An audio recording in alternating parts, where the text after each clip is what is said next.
Hey, hey, hey, welcome back to Drive Time. I am your host, Craig Pasta Jardula, and we do it live, bringing you all the hot takes, headlines, and unfiltered opinions that matter most. Whether you're stuck in traffic, cruising to work, or just chilling at home, we want to hear from you. Today's topics are all about the big stories making waves, but we're not just here to talk at you. We want to hear your thoughts, your experiences, and your take on everything from the latest political debates to the everyday challenges we face. Remember, whether you're on the left, the right, or somewhere in between, we welcome all points of view. So grab that hands-free device, dial us up, and let's dive into the conversation. What's on your mind? It's Drive Time. Call in now. Ooh, look at you all. You get to experience me having my first sip of coffee in the morning. One of my favorite things to do. Here we go, ladies and gentlemen, for the 7 people that are on YouTube and the several people that are on the Rumbles. Good morning. It is Drive Time, your time, and here we go. That's hot, Good by morning. the way. I don't want to burn my mouth. This is a new coffee brand. It was on sale at Sprouts. I don't know if anybody knows about Sprouts. They're in California. They're in Vegas. They are in Florida now. That is probably one of my favorite supermarkets, but somebody sent me something yesterday that they were the first supermarket to sell lab-grown meat. So I don't know what's going on over there at Sprouts. We got something called the Harvest Market. What's going on? Entenmann Bill, what's going on? So I just ran across an interesting news thing. What's that? So Electronic Arts, shitty company, yeah, but they are going to be taken private now, and the 2 investors that paid for that are the Saudi Arabia Sovereign Public Investment Fund and Silver Lake and Affinity Partners, which was established by Jared Kushner. So Electronic Arts, one of the biggest video game publishers, EA Sports is in the game. Yeah. So it's now basically it's majority owned now and private by Saudi Arabia and Jared Kushner. Hey, man, gotta put food on the table, man. I just thought it was interesting. I mean, those games are so full of propaganda anyway, but I'm like, well, that's odd. So I guess Saudi Arabia is trying to find other revenue streams. What? Dude, it's just like they're grabbing everything they can. You know, it's like their turn. Well, they've been investing quietly in gaming for a while. They have been? Yeah, Saudi Arabia in particular. I forgot which other things they're involved in, but they definitely are involved in that stuff.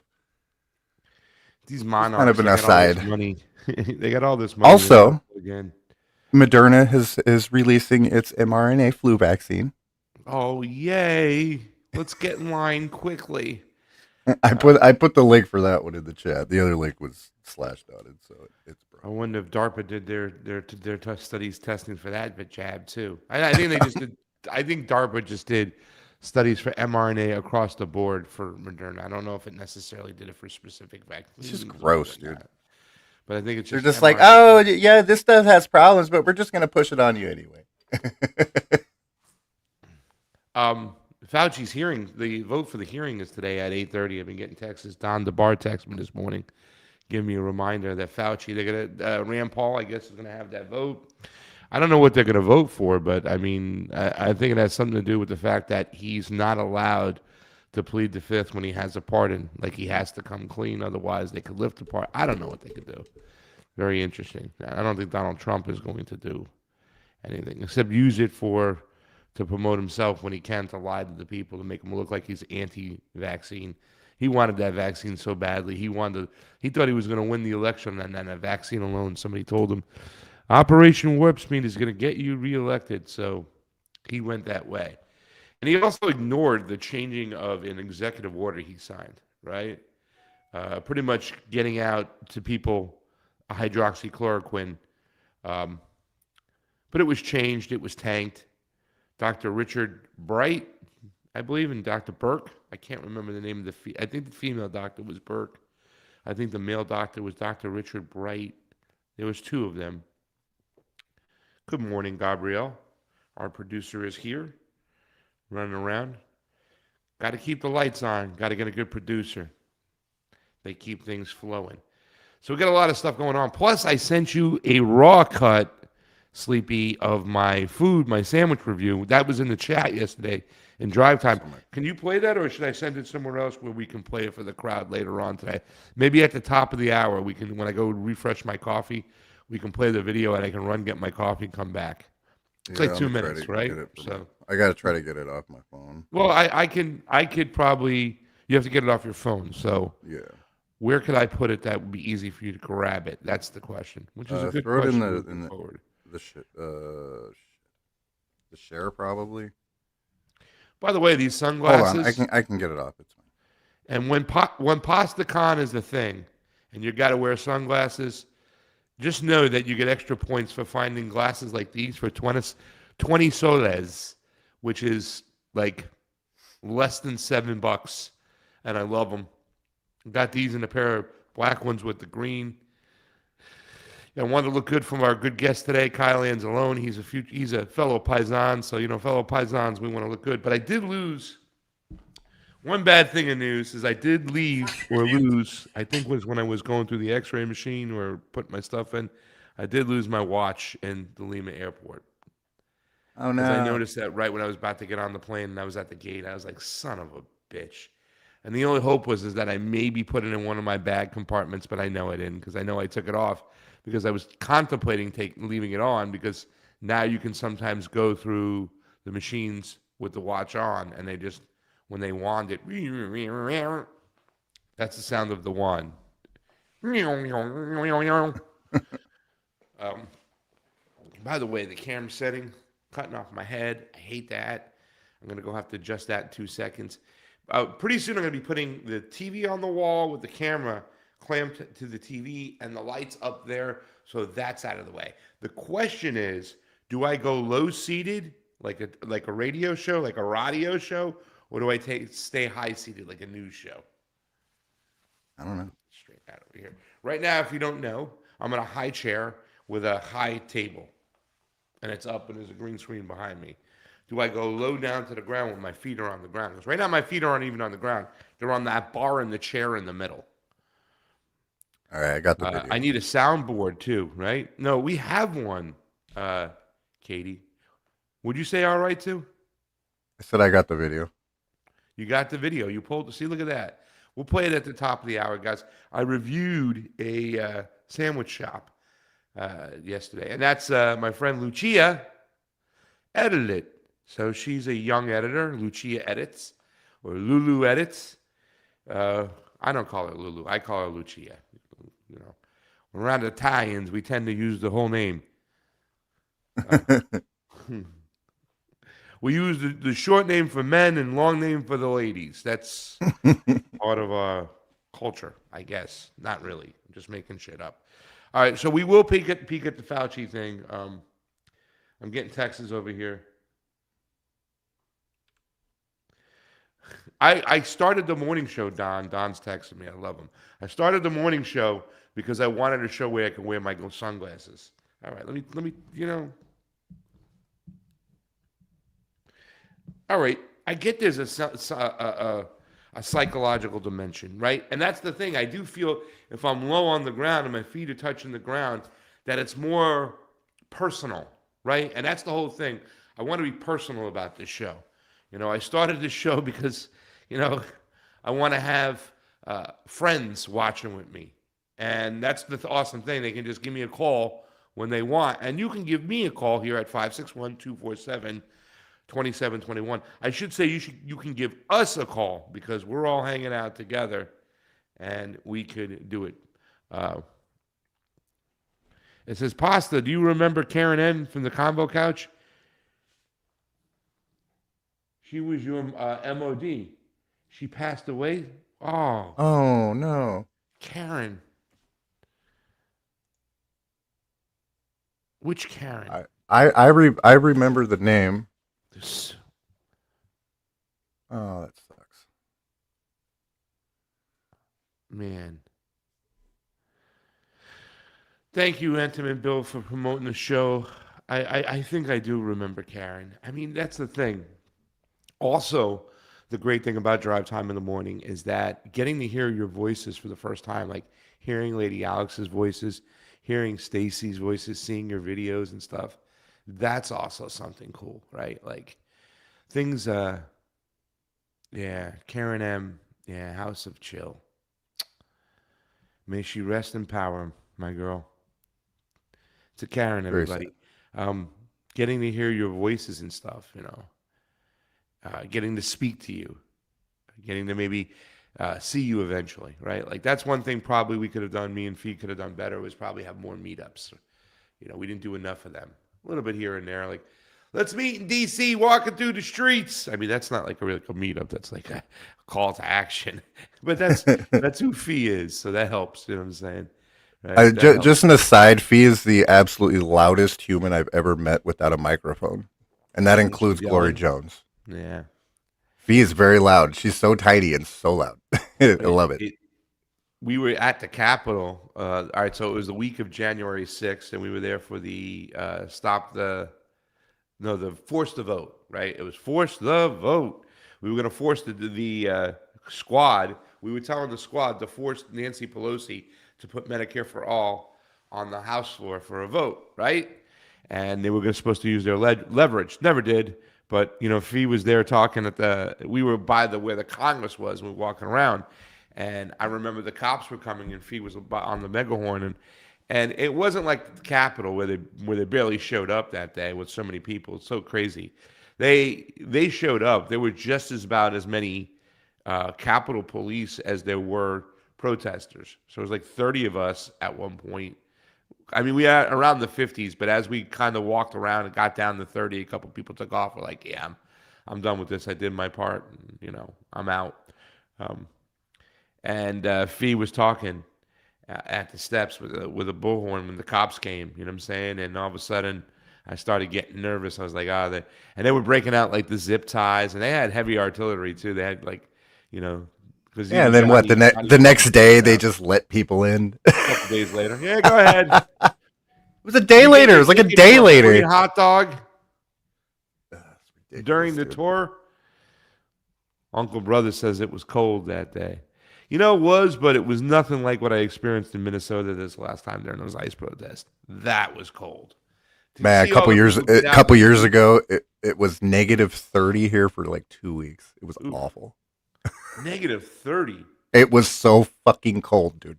Or -15 or -20 something. It was cold as hell, dude. Everything was just absolutely rock hard frozen. Yeah, and then what? The next day they. Go ahead. Sorry. You there? Yeah, I was done. Oh, I was putting on the Rumble, and it was speaking, and that was your voice there. Oh, 18 people in the Rumble jumping in nice and early. 22 on the YouTubes. That's a quick 40 before 15 minutes go by. I like that, guys. Let's grow this show. Let's do this. Let's call each other fam. I'm gonna get some fam mugs, some fam T-shirts. I need a new fam shirt. My daughter took my fam shirt. I got to do something with Flock These Nuts. I want to go get at least stickers to just put on cars. Flock These Nuts. That's not a bad idea. I mean, that's a great saying. They got even little kids. There's a video of a little kid who says "these nuts," and everybody laughs because they understand what that is. They understand that Snoop reference, right? Flock blocker. I'm in a virtual training at the moment, but still with all you beautiful people. We love you. We love you, fam. We love you. Talk about somebody who's been with me from the beginning, man. Like I need to grab coffee. I'll be right back. Gabrielle might have been. Go ahead, hurry up, grab your coffee, get your ass back here, and stay away from the Mountain Dews, for crying out loud. I don't want to take away Sleepy's Mountain Dew, ladies and gentlemen. I want to just give him an alternative, right? Maybe we just get him an alternative. I mean, I'm like, it's the only way I can keep any weight on. I'm like 170 pounds and like 6'3". Well, that's my other plan. Along with the alternative, I'm going to also send you a lot of marijuana and some jars of pasta sauce. So that's also part of the plan. Yeah, I was dropping weight so fast, so I was like, I need to drink some soda or something. You still smoking cigarettes? Unfortunately. Mm, alternatives. We'll just get you alternatives because we want you around, Sleepy. You know. Look, It's hard. I have very few joys in life right now. I got you, but you got drive time, so that can take a lot of, you know. It's a privilege that we have. You know what I'm saying? We're talking about meetups. You know, Gabrielle Freedom, our producer. We've been talking about that stuff, so we're gonna have more when we have our meetings. We'll talk about these things because we're listening to you. Somebody said PastaCon, wearing sunglasses. I'd love to have a place where everybody's just wearing sunglasses and hanging out. So that'd be great. I think we start with a Florida meetup and then kind of work our way elsewhere. But I do want to get involved where I want to get to where people are. And I know Lady Alex is all the way in AZ or New Mexico. So, Vegas is a good place. I always love Vegas. Vegas is a good place for a meetup too during the winter where it's not too ridiculously hot during the day and it's actually chilly at night there. I love that. And then every once in a while you can catch a deal of a special there or something. We'll figure stuff out. We'll talk about it. Gabrielle's a great business person too, as well. She's awesome at planning and getting things done. So we'll get to that. And Sleepy, it's a good crew here. It's a good crew. It's a small crew. Jamie Cheese Slice is part of Pasta to Go, the channel too. So he's kind of like the fourth member on the side. I consider Fred like Columbia. He's the Columbia of the drive time in the morning show. He's got special NATO status. I've said this before. I'll say it again, ladies and gentlemen. For all of you who didn't hear me out there, Colombia actually has special NATO status. So, do they? Yes. The only Latin American country, the only country on that continent to have special NATO status. People don't realize that Colombia usually buys more weapons each year from the United States than any South or Central American country. Huh. Yeah. And from what I understand with Gustavo Petro, even though he looked like a reformer, Rage Against the Machine, and he's providing the actual proof. Like I can tell you as a election integrity activist, the language that Gustavo Petro is speaking, even though it's kind of being translated and whatnot, it's more on point. If you're going to object to an election, you have to say exactly where and when, what happened, point out the precincts, you know what I'm saying? Not what happened in Brazil. Brazil spent a whole year, the adversaries, the people who didn't want Lula to get in office, complaining that it was a all the machines were rigged. That's not how it works. Sorry, bro. You should know exactly where, when, how, if you're doing this thing right. And the information that Gustavo Petro has provided for Ivan Cepeda, and like I said, for those of you who don't know, like Ivan Cepeda is the real activist. Like I've had friends who've gone to speaking engagements and seen Cepeda in Mexico, where he fills out the room. So he's like the real deal, that dude. And I have my questions about Gustavo Petro. Even though he seemed to be very Bolivarian, he brought out the Bolivarian sword on his inauguration. He has his relationship ties with the Clintons and the Clinton Foundation when he was once the mayor of Bogota. But that's the reason why they also selected him, is because they thought he was in the establishment enough to get them to the next. He was, like I said, the compromise candidate. He was the bridge candidate moving forward. And people are telling me now, the inside information is that next time around, he's going to run, not Cepeda. And I don't think that's cool. He has to hand off the baton and get out of the way. But that's why, like I said, I don't have awful negative things about him. I just don't trust him on that. I don't like Lula's stance on vaccines. He's a vaccine salesman. And that's no bueno. But the other choice is now Jair Bolsonaro's son, Flavio. Obrigado. Get some feijoada on the table. We need some feijoada, which is a Brazilian dish I had in Brazil, in Sao Paulo. I should be going to Rio this year, meet up with Nico and follow that election. But Flavio is also part of the Steve Bannonite crew. Literally, the Steve Bannon and his crew has a nice connection with the Brazilians and the Bolsonaros. And he's a Zionist. So you can have either a Zionist or a vaccine salesman. I don't know how the other candidates are going to run. There's a couple other candidates out there.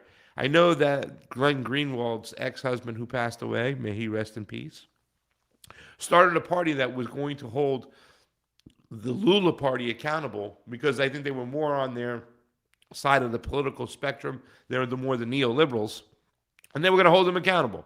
And I don't know what's going on with that. I don't know if there's been somebody. You would think that somebody would be kind of like Lula came out of labor, right? But he's been involved in politics for so long, and when you've been around so long, you just I don't know if there's ever a way you won't get dirty or get corrupted of some sorts. You know, you're going to be playing politics for a long time. It's politics. House of Cards. Same show as Game of Thrones. It's just different settings. That's what it is, ladies and gentlemen. 27 people hanging out over there, 18 over there, 45. Let's get to 50 people right away. Go ahead and share the show. And if anybody wants to call in, 561-247-2721. That's 561-247-2721. The Big Ragu, I haven't connected with him yet, but he should be around. He usually has to do some daddy duties, and then he kind of wanders on in. I did his show last Friday. That was fun. He's such a great guy. I love doing that show. I love this dude that he's here, that Kyle Anzalone, right? And I love being able to call him the Big Ragu because he's great. He's just a good guy. You know what I'm saying? If I need a good foreign policy roundup, him and Dave DeCamp are my go-tos, man. They are. I go to antiwar.com. Dave's a great guy too. These are good people. I listen. Me and Scott Horton, we have our differences when it comes to economics. He's a good guy. His Russia shit is kind of crap too, but I like the guy.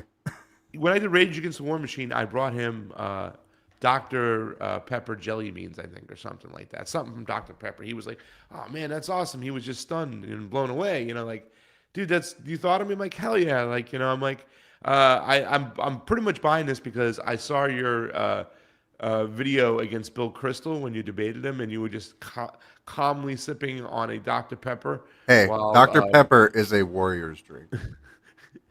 While Bill Kristol was like looking like Bobby Brown in the Whitney Houston video when he's just dripping sweat.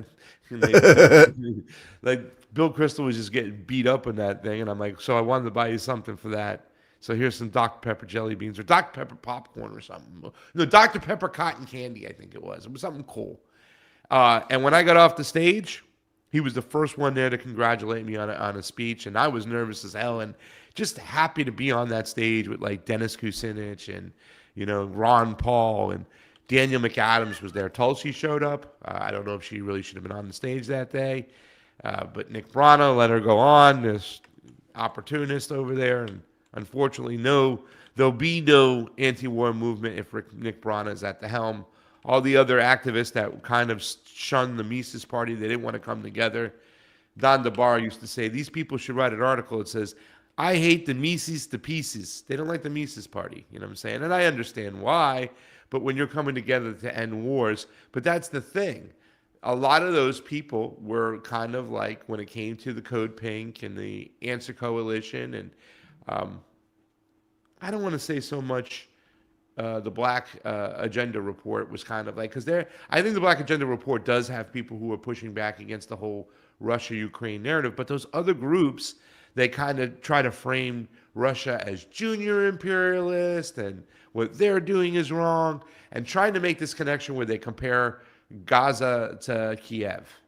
It's not the same, guys. And if you're ignoring what's going on over in Russia, Ukraine, and I'm not saying you have to be pro-Russian, but you have to understand the position that Russia was in, that they tried to get out of it. That they didn't want Ukraine half of Ukraine being part of Russia, the Federation. Just look at how many civilian casualties on both sides, and that is pretty clear. It's a different war. Yeah. Somebody said that it's less than 1% of children have been killed in the Russia-Ukraine war. Well. Now, there's like 18-year-olds and 17-year-olds for Ukraine, and they've just been slaughtered and wiped out. But they're swooping them off the street, man. Yeah, people are leaving the state. The other day, the TaskRabbit guy who put my sister's son's bed frame together, he was from he was from the Donbass, Mariupol. I mean, he was, yeah. And it's so crazy. He goes, I'm here because my house and my business got bombed. That's life. I'm like, you don't see Americans walking around saying that, my house and my business got bombed. That's life. You don't see that. Not at all. Yeah, the Ladies and Slavic gentlemen, you people. know The them, you love Slavic them. people are very, very pragmatic people. Yeah. Oh, we got the ragu. Let me switch layers. Okay, so look at this one. Ladies and gentlemen, you know him, you love him. If you want some fresh pasta rolled on out with some organic eggs, he says the better the flour, the better the eggs, the better the pasta. He needs to clean his lens. Ladies and gentlemen, I think it's just focusing. is it just focusing? Okay. I think so. Ladies and gentlemen, Kyle Anzalone, a.k.a. the Big Ragu, is here. Pasta, thanks for having me back. And my camera looks all right, or do you want me to clean the lens? You're good. You're good. You're good. It's good now. It was just auto-focusing, I guess. All right, great. This is a problem we're having, right? And so this is kind of like why I was kind of looking in, knocked on the door of the Libertarian Party going, hey, is this the Libertarian Party? Could I come on in? I heard you guys are serving tea and cookies and having some conversations. What's going on? No, really, to tell you the truth, why I looked at the Libertarian Party, it's because the Jackman brothers, Reed Coverdale, I met them in New Hampshire, Tulsi Gabbard's party. That's where I met them, and they talked to me. And we were talking about libertarians and whatnot, and there were so many similarities because Tulsi had brought in a lot of libertarians. There were people who, appreciated their civil liberties, and so did I. So that's how I kind of got my eyes on the Libertarian Party, and it was history from there. I found out about Kyle Anzalone, Dave Smith, Scott Horton, all these people, and love the Ron Paul mentality. Plus, when I used to drive back and forth to Vegas from California, halfway through, there's this like abandoned barn with a big giant banner on it that says, "Join the Ron Paul Revolution." Like I always see that on the way back, and just understanding and remembering Ron Paul in those debates when you had to text in who you thought won, and on Fox News the texting, Ron Paul would always win, but all the announcers would say he finished third or fourth, and it was crazy. But the reason why I got there is because the Democratic Party, shit like this, the NATO left, right? Like nobody in the Congress for the Democrats opposing the Russia-Ukraine war. I have a question. Why is everyone so excited about that Covidian who won in, where was that? Michigan or Minnesota? It was in Michigan, because he's a Muslim and beat the AIPAC hack. He beat the woman that was like, we need Israel. I dream of Israel. And when I think of Israel, I think about, which that woman. Haley Stevens. Seems disingenuous to me, but that's why they let him win. Because he's also anti-Russia and wants to continue the war over there too, as well as being a COVID idiot. So they'll get their war no matter what. Yeah. But the fact is, all the Democrats supporting it,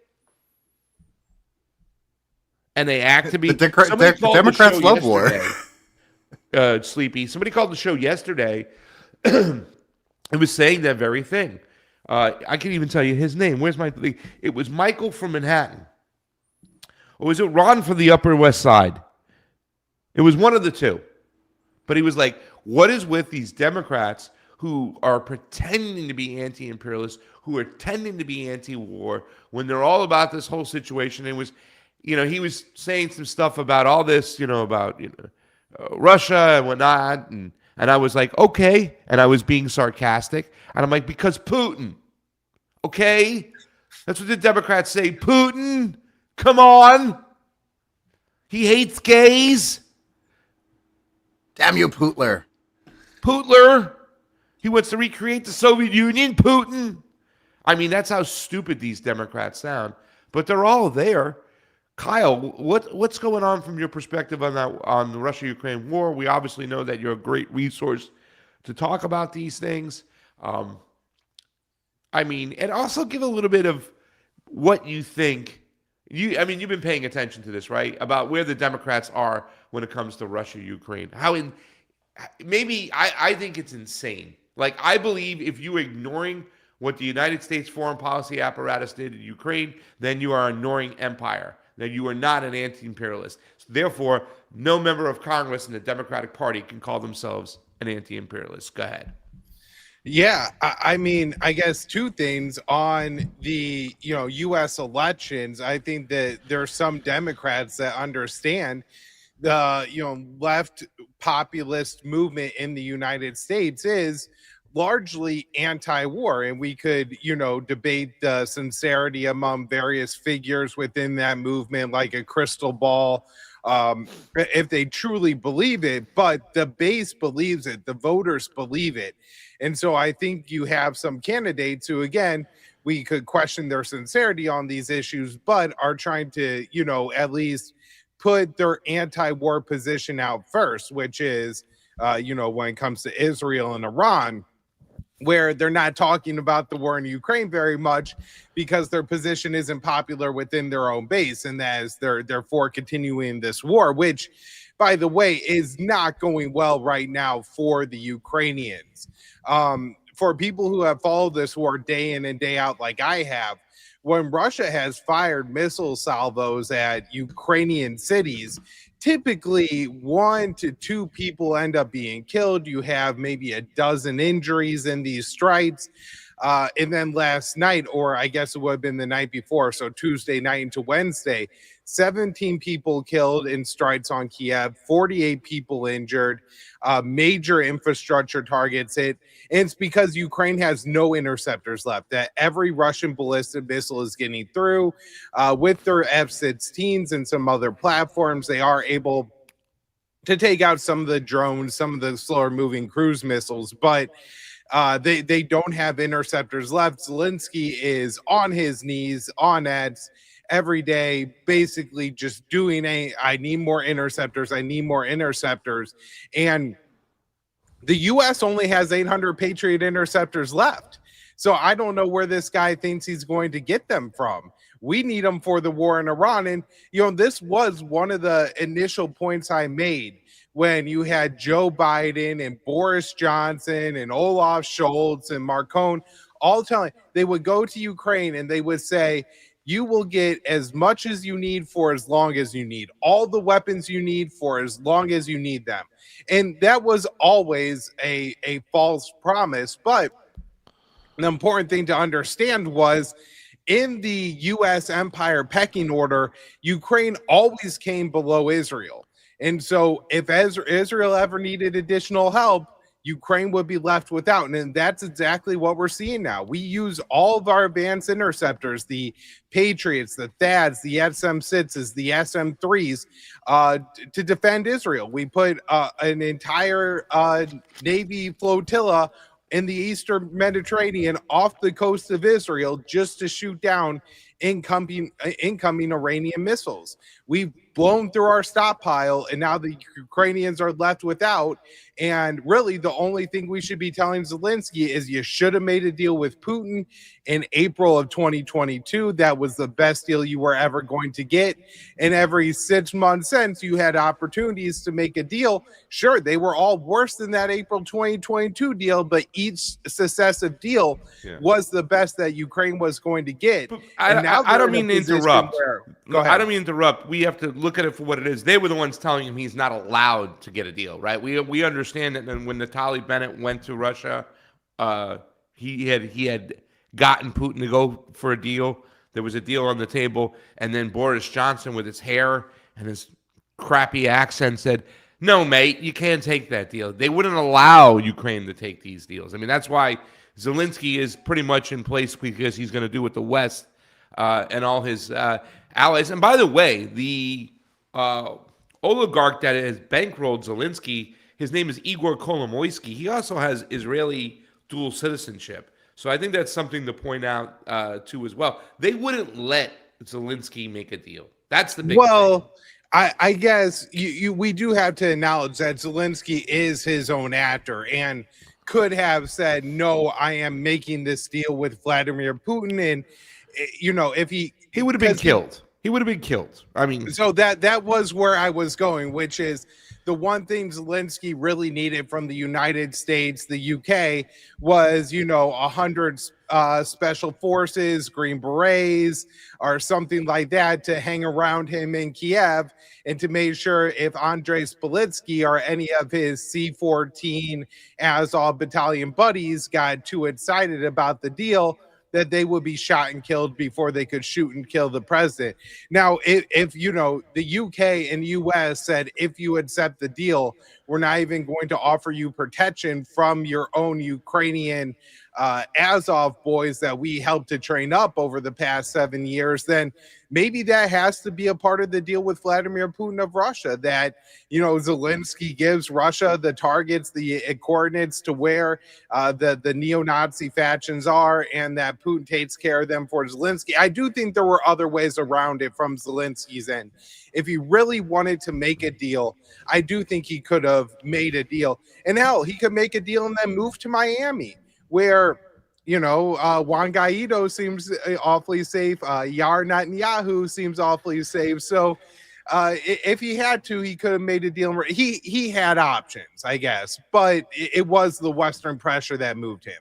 I think this is where I differ from where you and Scott are on some of these opinions, and I think it's great though that like you and Scott are still out there pushing and searching for solutions, especially solutions that build bridges of peace that at least stop the bombing and the war. But I don't think you guys are being realistic when it comes to Zelensky if you think he can make a deal. I just don't feel that way, Kyle. I feel like he's a puppet. He's been a puppet. Ukraine is that type of country. It's always been run and pushed by oligarchs. And this guy was an actor. We called him Cokie Smurf, right, on one of our shows, because there's actual video of this guy getting coked up, looking into the lens and licking it or doing whatever and stuff. This guy is completely just a player, a puppet. He's controlled, and there's a reason why the war has gone on this long, right? You know what I'm saying? This ain't the mind of Zelensky. This is the rulers and the oligarchs using Zelensky via the state. And they've been after Ukraine for quite some time. We know this. We understand this. They've been, if you even look at World War II, a Nazi is a Nazi is a Nazi, says ex-bootlicker who's still up on the West Coast, I think, right now. What is it, 5 o'clock in the morning, 5:30 in the morning? He said, I can't even type. He's still up. We wanted to stay up for our show. Some people are waking up for our show. Some people are staying up for our show. But anyways, if you understand the history, the basic history, and I'm not a historian, but I understand the basic history of Ukraine. We understand the way that country has always been kind of split in half, how part of the country fought with the Nazis, the other half fought with the Russians. And the United States has been trying to get their influence in there for quite some time. So this doesn't, I don't think this is Zelensky is like, I think Zelensky was meant to be. They got him in charge, and now he's just doing the bidding of the oligarchs. Go ahead. I guess the only thing I would add, Pasta, is, remembering back to the deal that was offered in April of 2022 to the Ukrainians, Russia was going to let Ukraine keep the Donbass. Yes. Right? So Zelensky could have said, hey, we fought and won this war. The Russians were within a few miles of Kiev. We beat them out of Kiev. They ended up withdrawing their troops back to Belarus. They had most of their Donbass under their control, and they gave it back to us.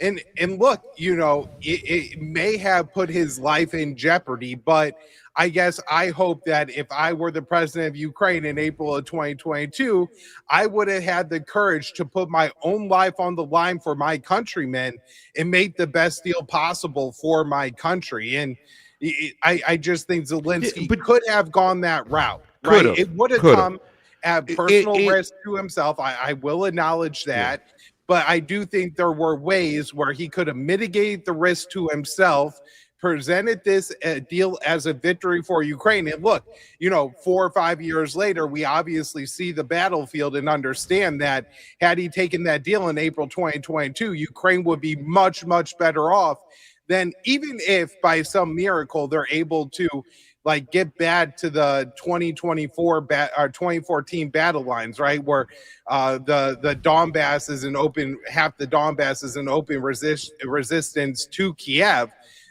I mean, they still have lost, millions of people, right? Not just the people who have died in the war, but the millions who have gone, settled down in Europe, are never coming back to Ukraine. The Yeah. losses for Ukraine are just, you're never going to be able to make up for them. And Okay. so Zelensky should have taken that deal, and he's a coward and a cokehead, and that's why he did it. He is, but I think you have to understand the objective of what Ukraine and their leadership was trying to do through the oligarchs and the ruling class. I mean, you got to also factor in Minsk 1 and Minsk 2 for 8 years. You know, the Russians were sincere in wanting to make sure that the Donbass was part of Ukraine. I think that Dave in the chat, which is TYG 2162, pointed out. Here it is. The Ukrainian people also voted at over 80% to return to Russia. Most of the people in the Donbass and Crimea, it was like the high 90s. But you did put something up over here. Russia just wanted its citizenry back and protected from the use of biolabs and the Nazis that were going in there. Minsk 1 and Minsk 2, when you think about it on the table, Russia's the only one who is sincere about wanting to come up with some type of solution to where the Russian-speaking population in the Donbass could be protected and not told that they can't speak their own language and have bombs and biolabs thrusted upon them. So you got to understand that they never wanted it. And Angela Merkel said it was Minsk 1 and Minsk 2 was nothing more than a delay tactic so they can get, NATO can get in there. They had NATO bases in Ukraine, I believe, they were kind of quiet about, where they can train all these troops, arm them to the T, so they can fight a war. The term provoked, from Scott's book, provoke means to annoy somebody or agitate somebody to get them to do something, right? They've fulfilled their objective. Their objective was to get Russia into a war, right? To bleed them financially, because that's what the Americans in the West wanted. Let's create a situation that parallels to what the Russians went through in Afghanistan, where they were bled dry, right? Like, you just ton of money, troops, this whole 9 yards. So at the end of the day, this is what their objective was. They've obtained their objective. They didn't have an objective to win a war, right? And they don't give a shit if they lost the war. All they care about is that they had the war. That's what they wanted. That's what Zelensky's job is, and he's doing his job right now. It's like when people say the system doesn't work. No, the system here works fine. It works well for those who are in charge. It doesn't work well for the working class. But the system we live in, as far as our political system, our financial system, it works very good for those who are making it work for them. Same thing happened in Russia, Ukraine. So we can't look at this and say, well, Zelensky should have took that deal. That was never his objective. It was never his objective. It was to find peace. You know what I'm saying? I mean, he didn't have there was no serious problem. Was there a serious problem in the Donbass between Ukraine, between Kiev and Donbass? What was the problem? That there were Russians there and it was their manufacturing base? There was no problem. They just did this because they wanted to create. Their objective was to create the problem. And that's where we're at. And that's how you got to look at it through those lenses. That doesn't mean that I'm a pro-Russian, Vladimir Putin, a hammer and sickle shirt wearing ideology guy, and that's why I'm rooting for Russia in this situation. No, I'm looking at it for what it is.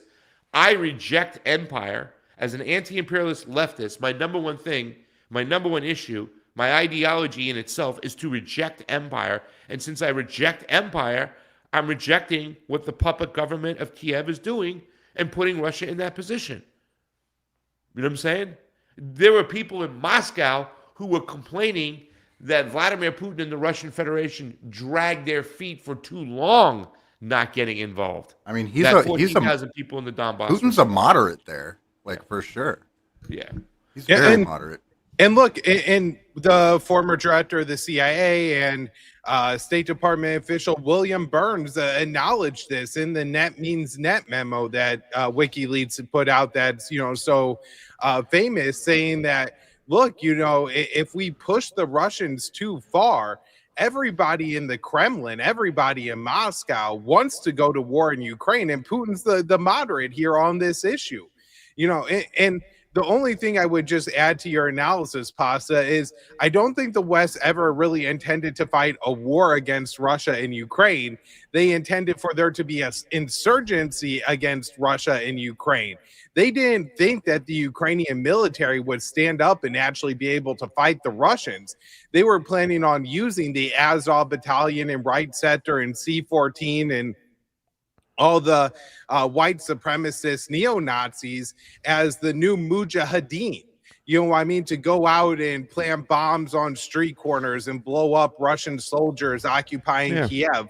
This was that was always the plan. The war has been, I think, an unexpected victory from the West, that they've been able to fight Russia through the Ukrainian military rather than just the insurgency, which if Russia does end up taking a significant part of Ukraine and occupying it, I do think they're going to have to contend with, because you do have thousands and thousands of these neo-Nazis, people like the jihadists in the Middle East who are willing to sacrifice their own lives for their delusional cause. But it's still going to be something that Russia has to contend with. Yeah.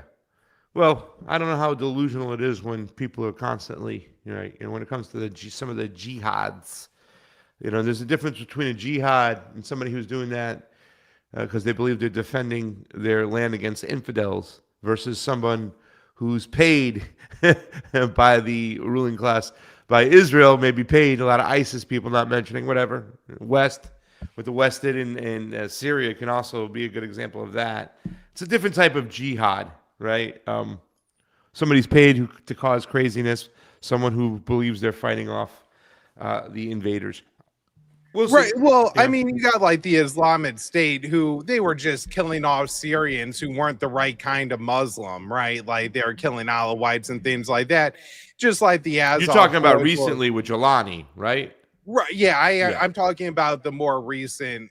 Once again, Jelani not being a jihad because he was really, he's a different form of jihad, but once again, they were paid by the state at one point through, was it Al Qaeda or was it Al Nusra? I believe Jelani. I get them mixed up which band they were in, but they were in a West proxy to cause havoc and trouble in those areas. So that's why I'm very careful about labeling him a jihad or explain the differences between jihadists. Sorry to interrupt, my friend. No. I think the term that people in the Middle East use for Jolani and the ISIS boys is Tafriki, which is a different brand of Islamists that, from a Western perspective, they act a whole lot like the jihadists, but as you kind of say there, it's not necessarily about getting rid of like the infidels, getting the Americans out of the Middle East, out of the country of Mecca and Medina, but rather cleansing the land, the Levant, for themselves. Just, I guess my larger point was, the Ukrainian neo-Nazis kill the white people that they don't think are the right kind of white people, and the ISIS boys execute the Muslims that aren't the right kind of Muslims. Yep. And by the way, only white people, colonizers call it the Middle East. It's West Asia. Thank you. Jeez. Which it really is. But anyways, a lot of stuff's going on. I was trying to take a look and see if that Fauci situation's happening.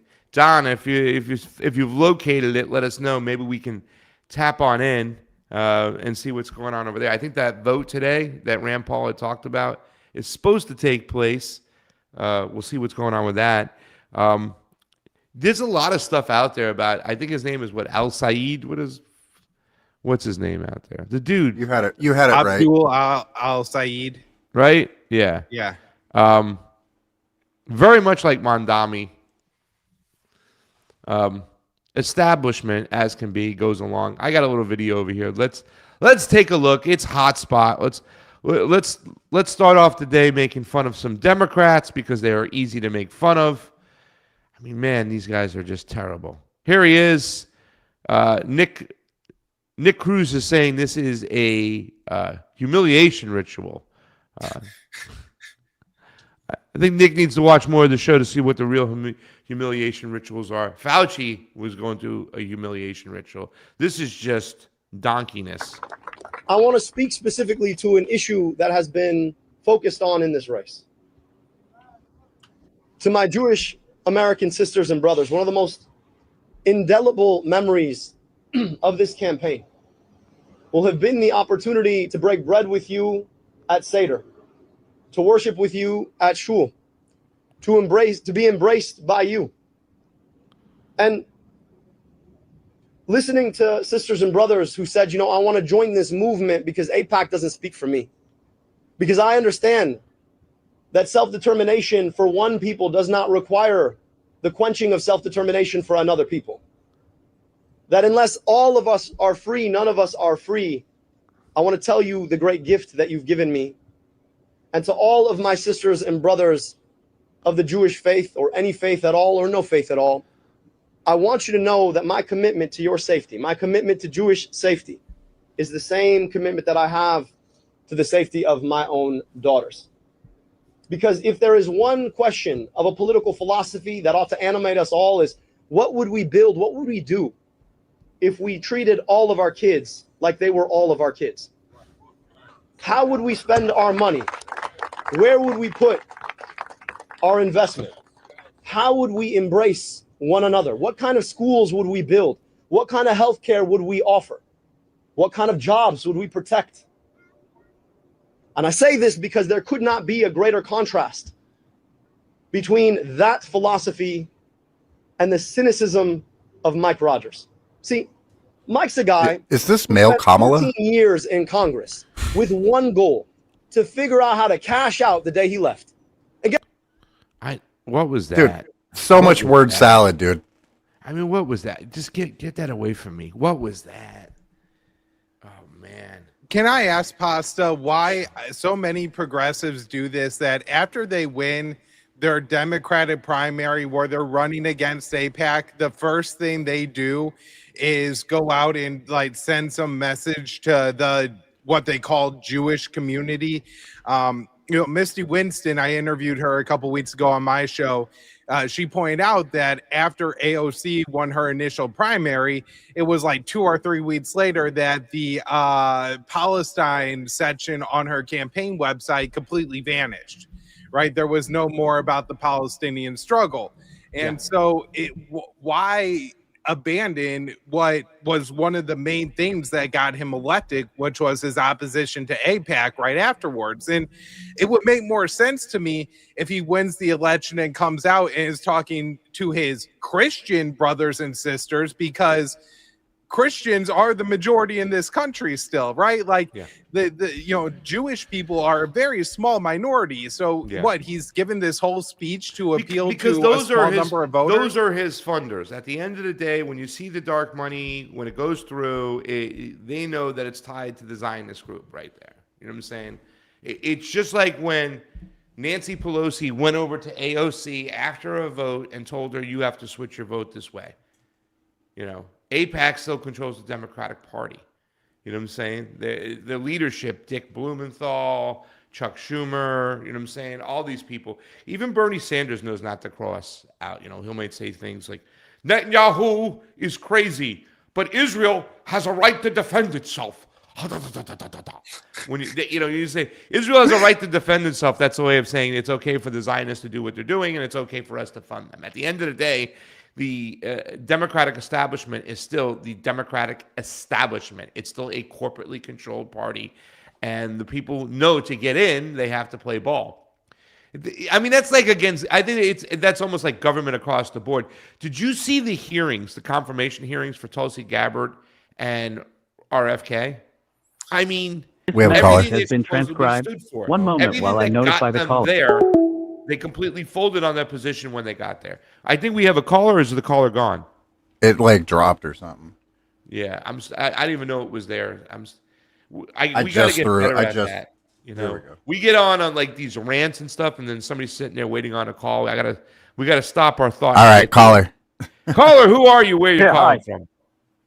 Yeah, it's Roger from New Jersey. Is this your first time caller? Yeah, first time calling you here. I've called you on BAI before. That's right. Roger, how you doing, buddy? Hey, real quick, it was Ron from the West Side who made those points about the fake Democrats. Upper West Side, yes. Yes, and in terms of the flock cameras, it's not just the license plates. They're doing facial recognition, which they don't want to admit to. Yeah.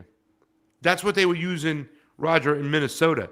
When Minnesota, they were bringing the software was the same software that they were using in Gaza. I think it was the company was called Graphite, right? And I think Peter Thiel's company was helping with the storage, the data mining, where they're going to store all the data. But anywhere, and they talked about this on Judge Knapp, and I saw this in Minnesota because everybody thought Minnesota was all about, immigrants and the lack of due process and the whole Alex Preddy situation, which was a shame. But it was also about all the ICE agents carrying on stuff to geofence you and map you, and that means it wasn't just immigrants they were putting on the grid. They were putting you on the grid, and they were facial recognizing everybody, and they were then storing you and putting you into that system. That's what people aren't talking about. That's what Minnesota was that that gets lost in the sauce, Roger. That is correct, and that's the other reason why they want all these data centers. And I think that our great ally in the Middle East, with what they're doing, is a test case. It's a test run coming to a theater near you. Kyle, you got anything to say about this stuff too, as well? Because this is the new empire. I'm almost kind of thinking that they're running away, depleting all the weaponry, and they went to this war is because I think they got new technological weapons they want to start kicking to. I don't know, maybe some more laser beams or other stuff, but everything we see here, this is like military warfare in the streets of America. Yeah, I don't know if you caught this story that was in Wired over the past week where there was a medevac flight. I think it didn't have a patient on board, but there's 2 pilots and 2 nurses on board in New Mexico. And at the White Sands missile range, they were testing some new GPS jamming technology.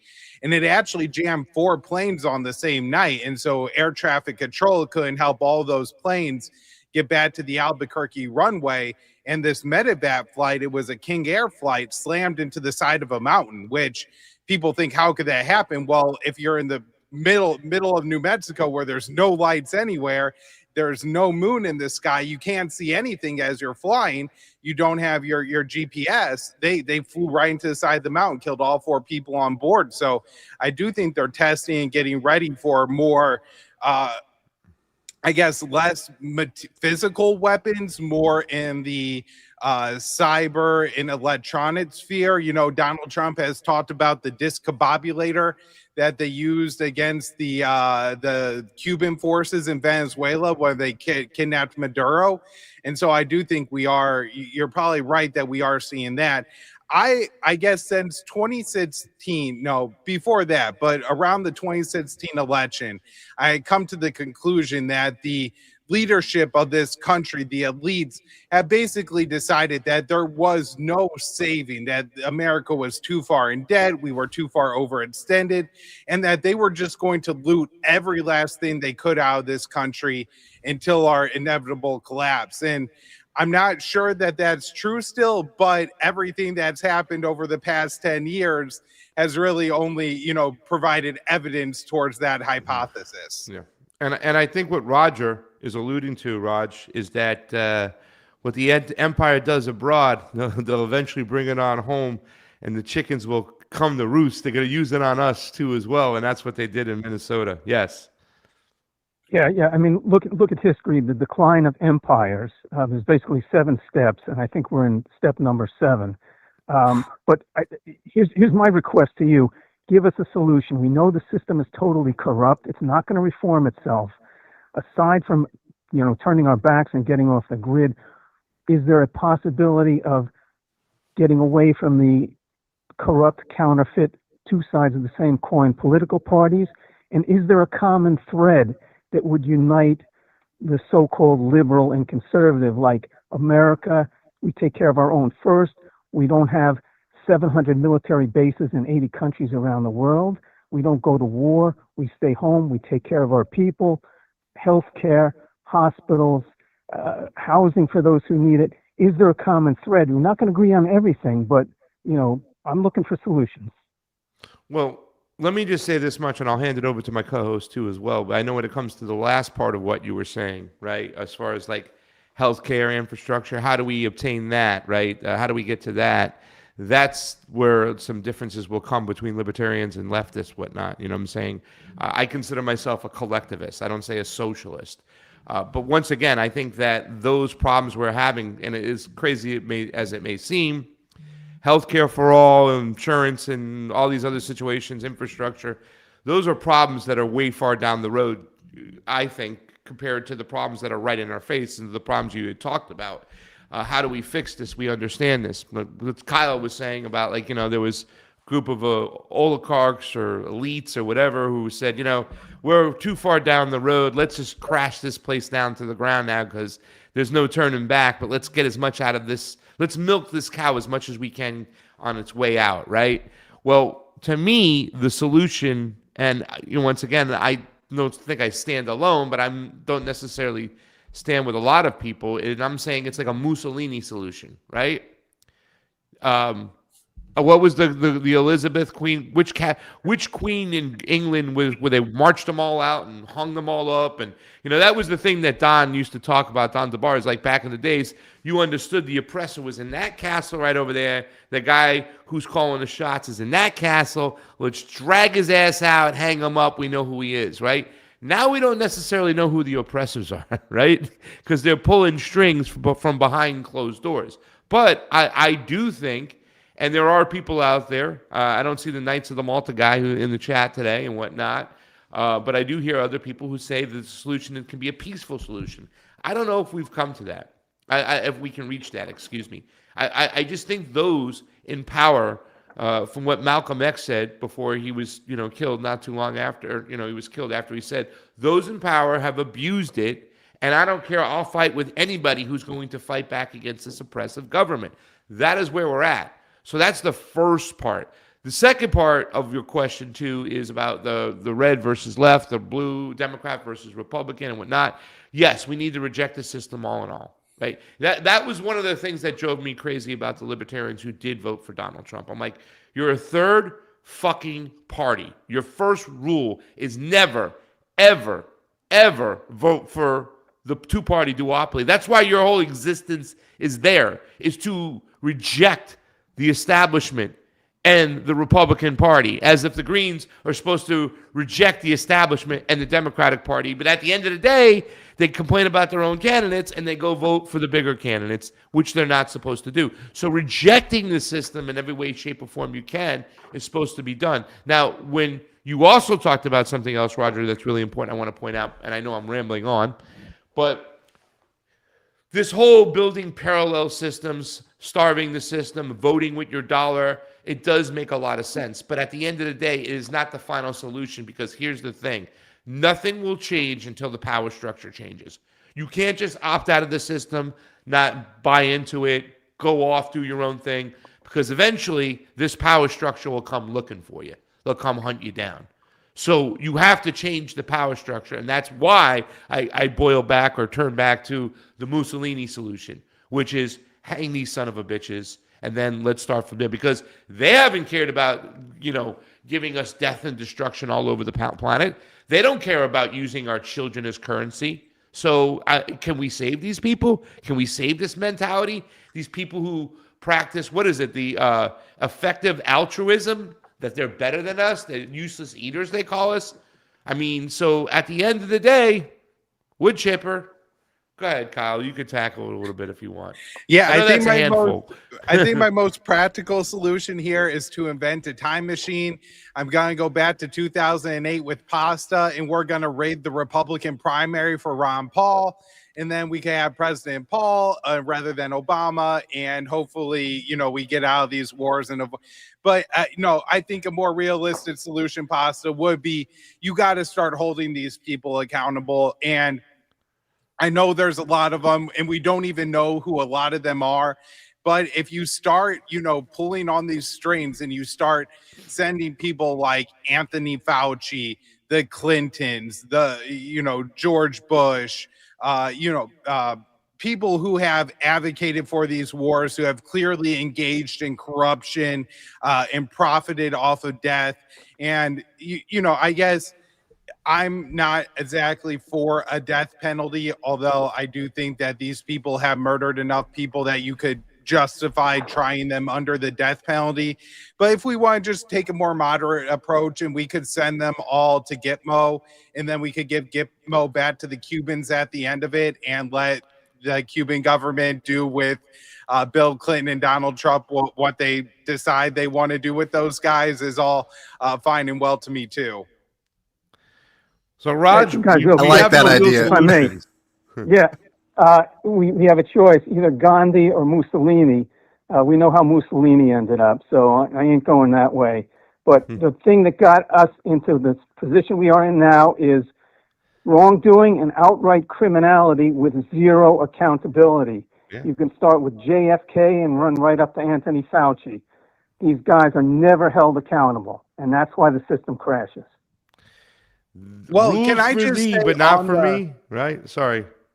I just want to add on the reason I didn't suggest the Gandhi route, which, very libertarian, to say, don't pay your taxes, don't engage in the system, do transactions in Bitcoin or gold and starve the system, is we saw the Palestinians try very hard to free themselves from their Gaza concentration camp through peaceful means, and it didn't work. And here in the United States, I think if we, put our hands up and say we're going to peacefully resist our government, we're going to be round up and thrown in jail in the best case scenario. If not, they'll just, send whatever armed thugs they want out to our homes and blow them up and burn them down. Yeah, unfortunately, I think you're correct. I'm sorry to say. If you make a peaceful revolution impossible, you make a violent revolution inevitable. Exactly. Raj, thanks for calling in this morning, buddy. It's great to hear your voice, and I'm glad you made it to the morning show, man. Appreciate you guys, man. Keep listening. Keep up. We're the good here work Monday through Friday, 8 a.m. to 10 a.m. Come join us, buddy. Brothers. Appreciate it. I think I got some coffee walking in. Big Ragu, this would be a good time. Hold on, man. Let me see this, madame. I don't want to waste. Thank you, madame. Got my Hooters cup. They got the best chicken wings. This would be a good time. Big Ragu, I want you to pay attention to this. I made a video. Well, somebody cut a video for me. I made it. I filmed it myself when I was in Peru. If you go to Lima, you got to go to the sandwich spot.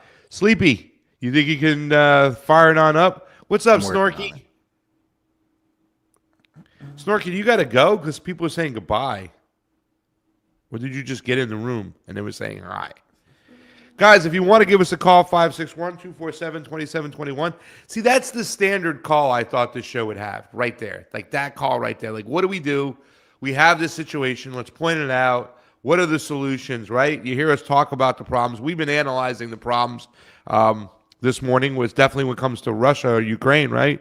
Make sure it started from the beginning, Sleepy, and we'll get going. But that's what I thought a lot of these... hold on, there it is. We're going to play a video. Kyle, pay attention. You're going to like this. It's a food video.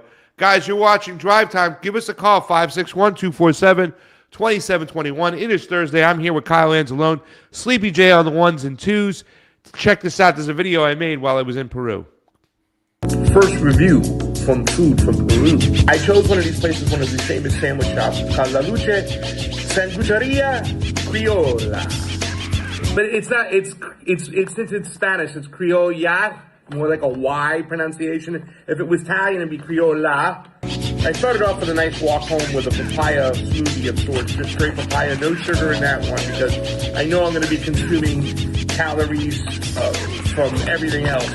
In Peru, they use this like yellow kind of like, it's a spicy sauce, and each one's got a different one. It's like a smoky flavor, and you gotta ask for it sometimes. Each place got a different one, and some places are really good and some places really suck. Man, I like the smell of that one. That one smells good. Sandwich I got was a chicharron, which is one of their more famous sandwiches, but I got extra carne for like 3 soles, which is like less than $1. So I'm gonna open up the sandwich. I'm gonna put the fries right over here. Ooh, they even cut it in half. Look at that. And look at the marketing. It's just great boxes. You can see it. With the chicken, I just get like, they have this beautiful, so, great thick ass potatoes. And there's that sauce. Oh my God. I've become an expert on getting this sauce. That one's good. Let's take a look. This is the chicharron. Look at the sandwich. It's got extra on it. I don't know what that like yellowness is. It looks like sweet potatoes. It's sweet potatoes. But here we go. Here's the sandwich. It also got these little cebollitas and little small onions. I'm gonna go a bite first just by itself in its natural state. Then we'll do some dipping. That bun, you can see, really, really nice. Oh, get that little sauce there.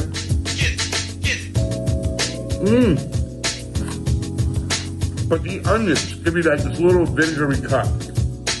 Man, I will definitely mess these up while I'm here. It's beautiful. Let's eat. So there it is, little sandwich spot. That sandwich, La Lucha Sangucheria was one of the more popular sandwich spots over there. There's a ton of them. They're open really late. Some of them I think are open 24 hours. So when all the bars get out and everything closed, you can see all of them get hit up. Just great sandwiches. I had the chicharron, which is the pork. Now I'm craving crinkle cut fries. Damn you, pasta. That's what I do, Fred. They were nice, thick, beautiful potatoes. I am now craving some Peruvian sauces. I think I'm gonna have to go see my mother-in-law after this and have her make me some lunch or something, because she made verde ají. It's like this spicy green sauce. It's got a lot of cilantro in it, a little bit of sour cream, ají verde. It's so good. I definitely want some of that now, or chimichurri at least. They have this borrazo chicken, I think they call it. It's like a rotisserie style chicken. And it's like baked, and they all have this ají sauce, that yellow sauce that I talked about. And different places have a different variation of it. Some of it's a little bit smoky, some are a little bit spicy. But La Lucha Sangucheria had a good one, and you could dip your fries in it, you dip your sandwich. And the cebollitas I talked about is little small, thinly sliced onions soaking in like vinegar. So you get all that kind of like that beautiful, texture from the chicharron, which is crispy, and the sauce. And there's little sweet potatoes on it on a soft bun. But then those vinegar onions just kick right through and cut right through. Good stuff over there. And good job. I think I got to lower the volume a little bit on the music. The music might have been a little bit too loud. But other than that. Yeah, I had to drop the volume on that. It's okay. We'll fix that. I'll let Lucia know, and we'll get that fixed up. But that's my latest video. I'm sure I'll have it cut up, put the words in there, and the titles for the things I was eating so people can see it on the screen. And we'll put that up on the Twitter. We'll put it up on the Patreon too as well. Gabriel Freedom, the producer of the show, wants the Patreon kicked back in so we can do that. My Bill de Blasio impersonations. You didn't get a free vaccine with that one, Jerry. Jerry Alatalo in the chat. How you doing, Paisan? Good to see you this morning, my friend. Good to see X-Boot Liquor still hanging on. Orion Spectrum, we got about 33 people on the YouTube. We have 34. Look at that on the Rumble. So we're at the 67 mark. Let's get this number up. I am in South Florida here, by the way. Go ahead. I'd like to ask Kyle what's like been popping in Iran, because it seems like it's been a little quieter. Iran? Quiet? Nah. Well, not quiet, but I think the big development over the past week is that the Iranians are working on an apparently very close to a bilateral deal, not a trilateral deal, and that includes the U.S., a bilateral deal between Tehran and Muscat that is going to set a new mechanism for shipping through the Strait of Hormuz. Now, a couple important things here. The Iranians are saying that just because this deal is done doesn't mean that the Strait of Hormuz is reopened. It means that if the Americans comply with the memorandum of understanding, then this mechanism, this agency will be used to allow ships to enter and exit the Persian Gulf through the Strait of Hormuz. But it doesn't just reopen the Strait of Hormuz, which is what the Americans are presenting. Some of the details of the deal we know is that ships will enter the Persian Gulf through the Iranian side of the Strait of Hormuz and then exit through the Omani side of the Strait of Hormuz.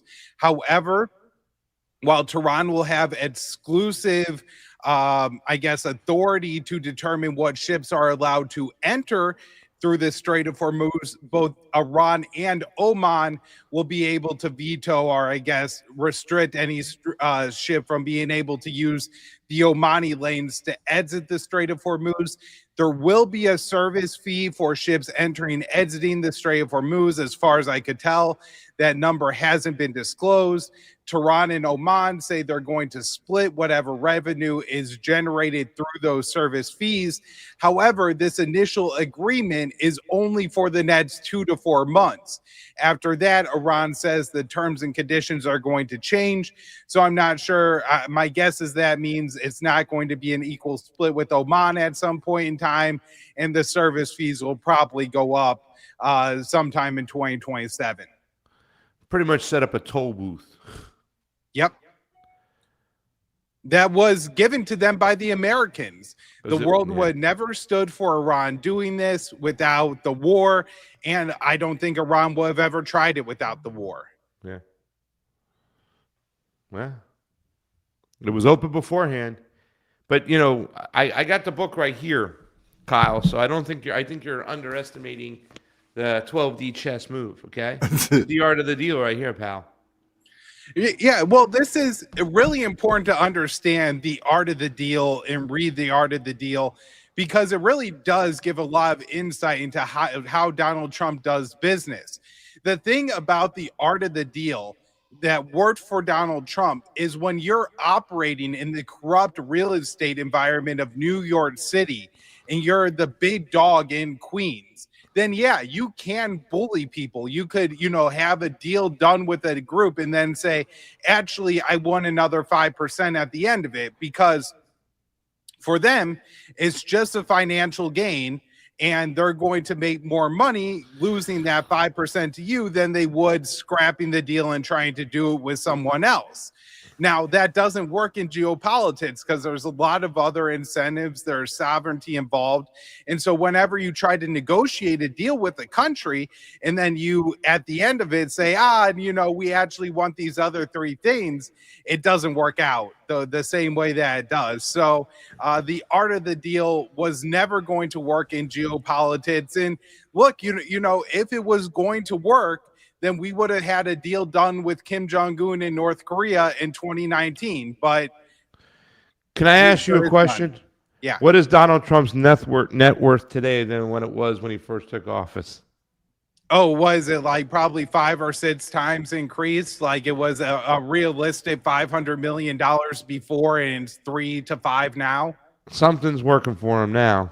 I don't know. Something's working. I don't know if it's the art of the deal or the art of the steal, but it's working. Well, this is he went from art of the deal to art of the steal.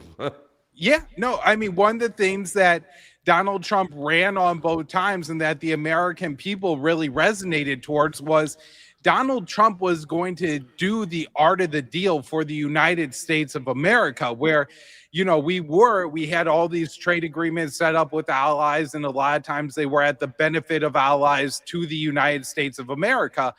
And we are supposed to undo those kind of deals. And Donald Trump never did that. He did what he has done his entire life, which is to use every ounce of power that he has to increase his own and his family's personal wealth. And so he has done that. That just wasn't the promise he made to the American people. Art of the steal. Art of the steal.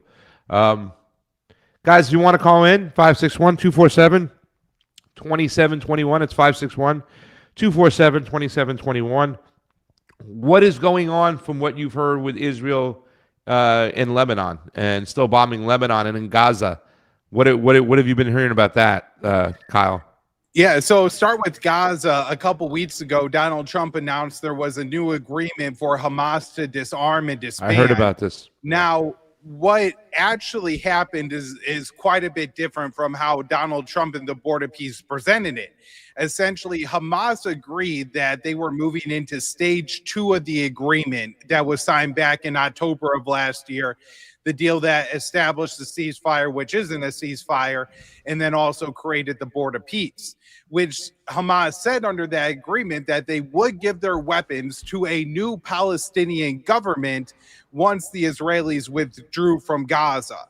And so the deal that Hamas signed on to a few weeks ago said that Israel was going to withdraw from Gaza, a new technocratic Palestinian government would be implemented, and then they would hand their weapons over to that government and then disband to whatever degree they're actually going to disband. I imagine that there's going to be factions of Hamas that continue to exist and will either keep their weapons, bury their weapons, and dig. You know what I mean? Like, It's not all Hamas. That's what people think. Right. That it's like one united art. It's a resistance. It's different groups, and people don't understand that Hamas is just the one they're using to justify bombing women and children. Because right, that's what people you can do. will take their weapons and go join Palestinian Islamic Jihad, or they'll create a new Palestinian movement based They'll on find something somebody else. who will give them a gun to retaliate from the state that killed their mother, their brothers and sisters, and their fathers, and all that stuff.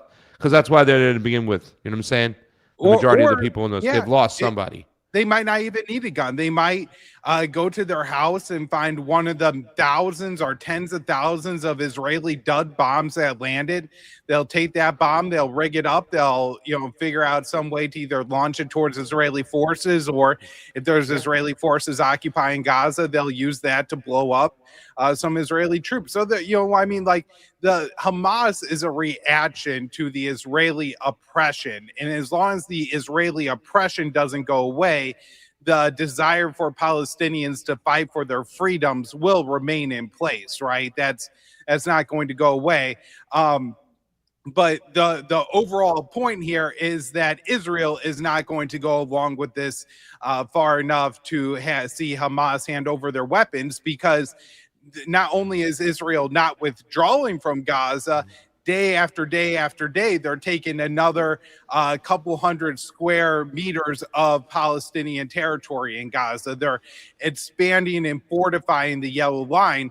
And Israeli officials, from Benjamin Netanyahu to Israel Katz, have made it very clear that they're not going to withdraw from Gaza. So this deal isn't going forward. The genocide continues.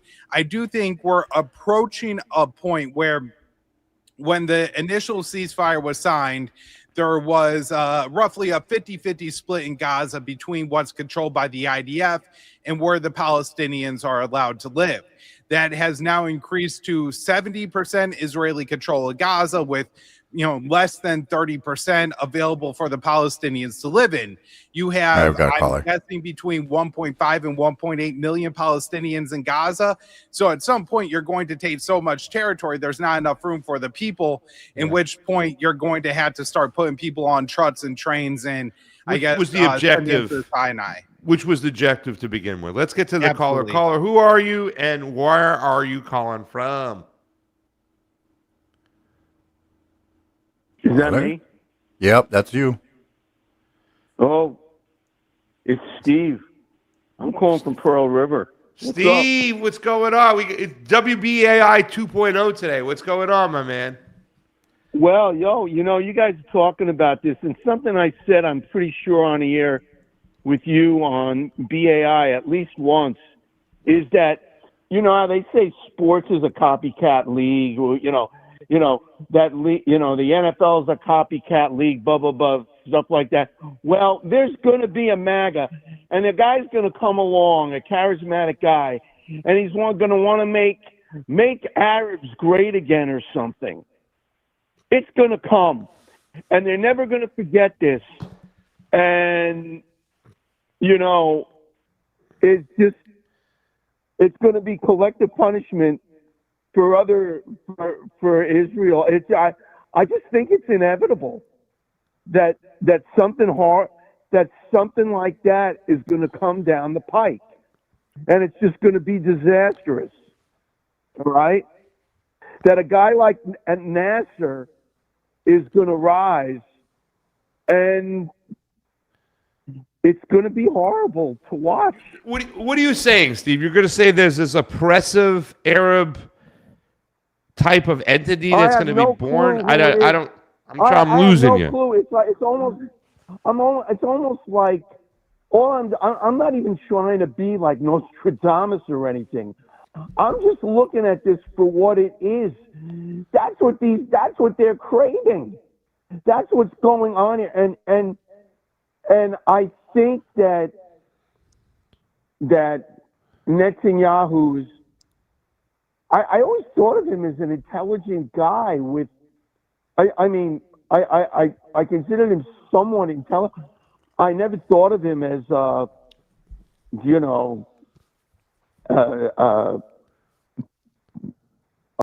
propagator of a genocidal apartheid system. I don't think that they can see the forest past the trees. Sooner or later, some charismatic guy, and I don't know what country he's going to come from. I don't know which one of those Arab countries is going to come from, and he's going to demand, and he's going to be very charismatic, and it's going to be a populist thing, and they're going to demand retribution. And it's going to be a mess. Because that is a tiny country that all this mayhem has been emanating from. And it's not sustainable, what they're doing. I mean, even J.D. Vance said it. He said something great. He said something like, you just can't kill everybody who you disagree with. You can't kill your way out of everything. That's controlled opposition. That's what that is. That's what you're almost describing what J.D. Vance is doing right now, because he's nothing more than Peter Thiel's sock puppet. Right. Yeah. But he said that, and there was a truth rang with that particular statement. I mean, I know what he was referring to and everything, and I know that's just like a nod and a wink. But somebody better heed that stuff, because boy, oh boy, I have no doubt that's coming down the pike, and that's going to have. You want to talk about ripple effects? Wow. I mean, it's going to be. And you know what? I wanted to tell you something about, Craig. Listen to this. You asked me about the flock cameras. Yes. And I was like, "What the hell?" And then, as if on cue, The Guardian had this unbelievable, discussion about it on the website. I was like, oh my God, those, I don't know. Can you tell the difference between the red light cameras and a flock camera? The light cameras are, those cameras are pointed in one direction at an intersection, right? Flock cameras are all over the place. And by the way, Flock is just one of the companies. But just like, you ever heard the term Q-tip? It's not a Q-tip, it's a cotton swab, but everybody calls it a Q-tip now. That's what Flock cameras are going to do. They're going to be, no matter whatever company, whether it's Axon, AXXON, or whatever it is, they're supposed to be license plate cameras, but they're filming everything everywhere. Oh, that is not good. Whoa. And I was just like, oh my God. Yep. If those are there are certain intersections. If those are block cameras or whatever, these guys know exactly what I'm doing, where they know where I am and when I am. Yep. During the day. Yep. I mean, that's not good. No. How do I feel about it? Troubled. Now that I'm max attentive to it. Oh my God! I thought, you know what I thought? Like there are certain traffic lights even over here. I was like, good. I'm glad they got red light. You know, they had violation. You know, they should be doing that because whatever. But I had no clue that. It's not that I didn't have any clue. I mean, I thought, like, I know that New York City is heavily videoed up now. I know that. Yeah, but you're talking all throughout Queens, Long Island, everywhere. Okay, well, so and even up here, yeah. up here, man, even in Rockland Town, you Oh, yeah. know, the Rockland and Orange and Dutchess. My God, no, It's terrible. I mean, and not only that, but you know what? And this whole, you know, they want to put a data center in the area up here. And one thing that we have that you know that the Northeast has is water. Yeah. Because sooner or later, it may not rain for a while, but sooner or later, boy, the sky is going to open up, and it's going to rain, and all the reservoirs going to get replenished. And then what do you want to do? You know, use them for the data centers. You know, use all that water for the data centers. I mean, even it's like it's almost as if just your workaday American is under assault from the guys who said, no, we're America first. There ain't no America first. You're me first. Well, it's enough. The thing is Roger, Steve from Pearl River, and the guys, by the way, this is Steve. He calls into the WBAI show almost every Wednesday. It's always great to hear his voice. We had a good discussion about COVID. We're a little bit different. We're a little bit right. But I don't want to talk about that. No. I would put you in. I would put you in the category of can be convinced, open to hearing more information. I will give you that. However, obviously, we have a little bit. What I'm trying to poke at is I think that, and you haven't said this, but from judging from your rhetoric, you would look at the Democrats as the lesser of two evils. Is that a true or fair statement? I think that's. I mean, you know, if it's like the scraps from the table theory. If they're gonna say, well, we got to do something to fix healthcare and hunger. Did you see Brooke Rollins yesterday bragging about kicking everybody off of food stamps? Yeah. Look, you know, if they're gonna, if somebody's gonna, you know, want to like do something about making healthcare more fair and equitable, and saying that it's wrong for people to be hungry in this country when you got billionaires and trillionaires. Wait, and I guess that's the lesser of two evils. So okay. So the answer to the question is yes. Yeah, well, the Republicans have staked out their claim to being cruel and heartless. All right. Yes. And devoid of any scientific. Yes, but here's the thing. When you understand and recognize, this is kind of like going back to the conversation we had with Kyle as far as the objective from Ukraine, what Zelensky could have done, what he would have done. When you understand the objective of the state is to use the two-party system, the two-party illusion, to further each one's cause on each side, which is one mechanism. I'm not denying any of that, Craig. So therefore, that's why I think that it needs to be rejected as a whole. But hold that thought for 1 second, because I'm trying to get to a point, Steve, because I want to play this for you while you're here, because I posed that question to the audience yesterday on WBAI, but we really didn't get into it too much. Flock cameras. The thing about data centers, the leftist or the liberals or the Democratic Party voters, whatever you want to call it, They're rejecting the data centers completely based upon the fact that it wastes and uses water, right? Like the water issue.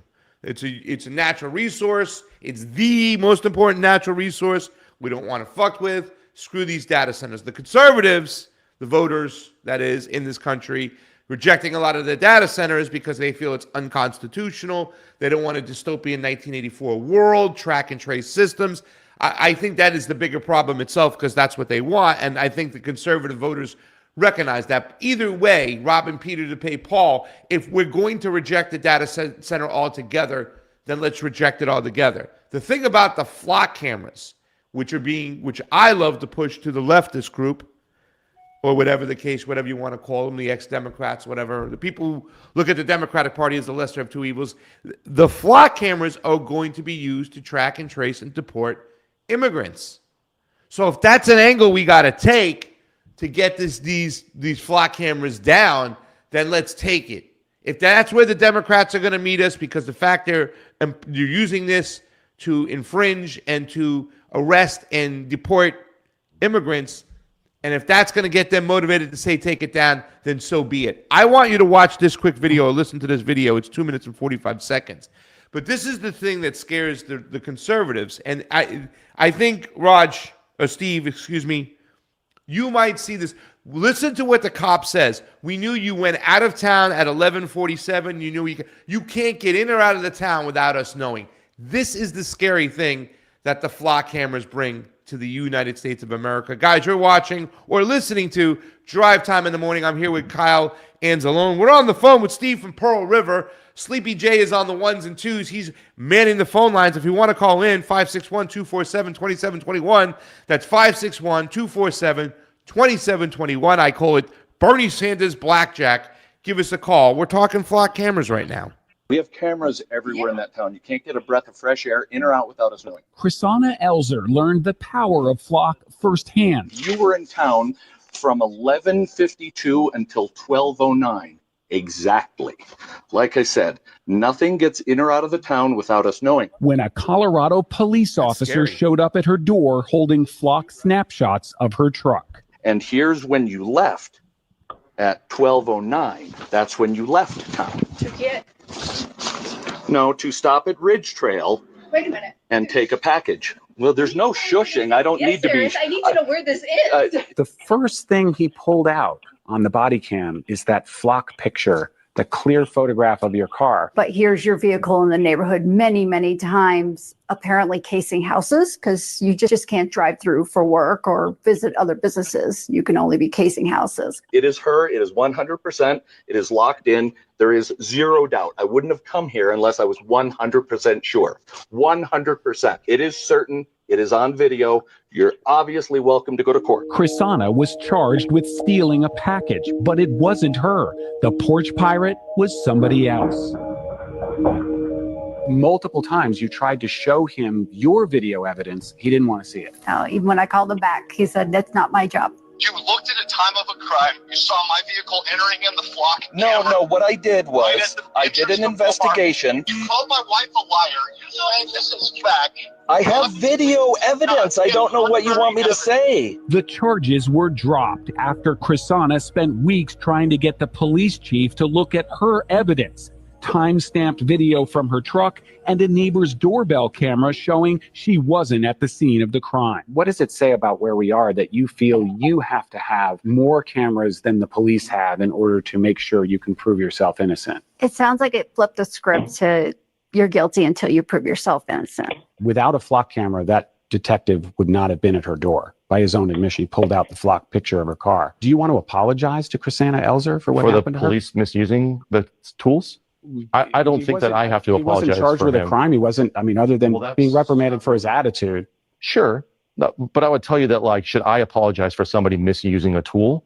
I don't think so. Flock Safety Chief Communications Officer Josh Thomas. Who's watching the watchers in these cases? Well, the city council. The city owns the data, so city council would have the appropriate responsibility in that case. Our point of view has always been that it is not Flock's job to police the way police do their work. It's so scary to me, by the way. Just saying. It's so scary to me to where you saw the police officer. Nothing gets in and out of the town without us seeing it, without us knowing. It was like the first thing he said. He swore an oath to the Constitution, Kyle.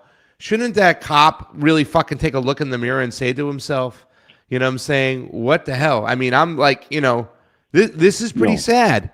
This is a sad day in America when this shit happens all the time, when cops can just look you in the face and say, we have you on video everywhere. Nothing gets in and out of our town without us knowing. That's pissing and shitting all over the Fourth Amendment of the Constitution, is it not?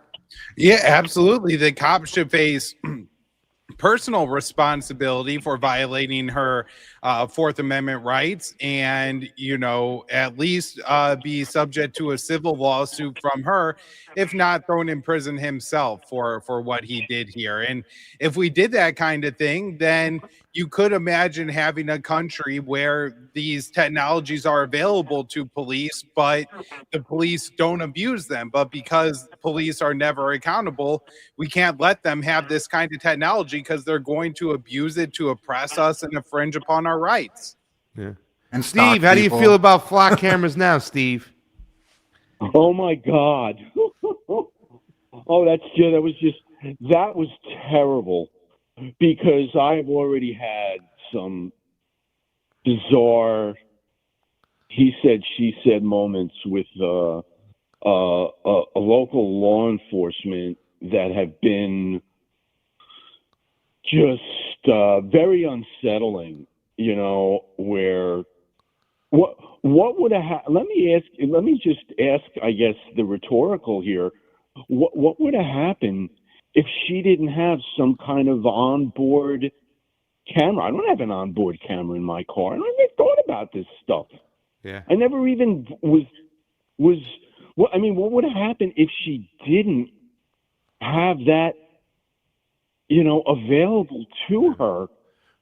Would she use the other friend's ring cam to prove that she was innocent? Like that, I wasn't here at this time. Here's my friend's ring cam. It's dated, it's time, it's stamped. I was there. You know what I'm saying? So, I mean, and the fact that you need more cameras than the cops, I guess. I mean, it's a litany of what ifs that helped her to, to get off. I mean, I don't know if anybody over here I don't have a ring camera. I